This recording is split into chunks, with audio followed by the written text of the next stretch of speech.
अब रुक कर लेते हैं इबादुल्ला खान का। इबादुल्ला, आप बताइएगा, आप स्टेडियम में कैसे इंतजाम देख रहे हैं और खास तौर पर आप कैसा जोशो जज्बा देख रहे हैं? आप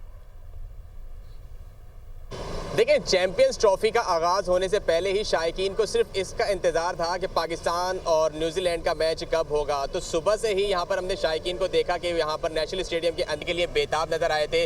और अभी जो है कुछ देर के बाद पाकिस्तान और न्यूजीलैंड के दरमियान एक मैच, सनसनीखेज मैच शुरू होगा। दोनों टीमें नेशनल स्टेडियम के अंदर पहुँच गई हैं और प्री मैच ट्रेनिंग का आगाज़ उन्होंने कर दिया है।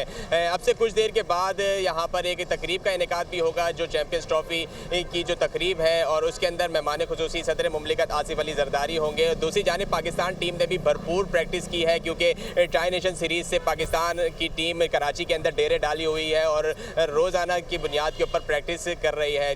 जो कप्तान मोहम्मद रिजवान है वो काफ़ी पुरअज़म नज़र आ रहे हैं कि पाकिस्तान इस मैच के अंदर जीत कर चैंपियंस ट्रॉफी का फातिहाना आगाज़ करेगा। तो दूसरी जानिब न्यूजीलैंड के कप्तान मिचेल सेडनर जो है वो भी काफ़ी पुरजोश हैं कि पाकिस्तान को शिकस्त देकर इस टूर्नामेंट का जो है फातिहाना आगाज़ करेंगे। हाई स्कोरिंग मैच होगा, दिलचस्प मैच होगा। शायकीन भी काफ़ी उम्मीद से आए हुए हैं कि बाबर आजम जो पिछले कुछ मैचेस से परफॉर्म नहीं कर रहे हैं वो कम बैक करेंगे और इस मैच के अंदर ना सिर्फ बाबर आजम, फ़खर जमान, मोहम्मद रिजवान और बॉलिंग अटैक के अंदर शाहीन शाह अफरीदी, नसीम शाह और जो इब्रार हैं वो बॉलर्स जो है वो काफ़ी अटैकिंग जो है वो खेल पेश करेंगे और पाकिस्तान को आज का मैच जितवाएंगे। जी, शायकीन पुरजोश हैं और पाकिस्तान की जीत के लिए पुरुमीद भी हैं। इबाद खान, शहबाज खान और एहसन चांडियो, आपने हमें आगाह किया। आप तीनों नुमाइंदगान का बेहद शुक्रिया।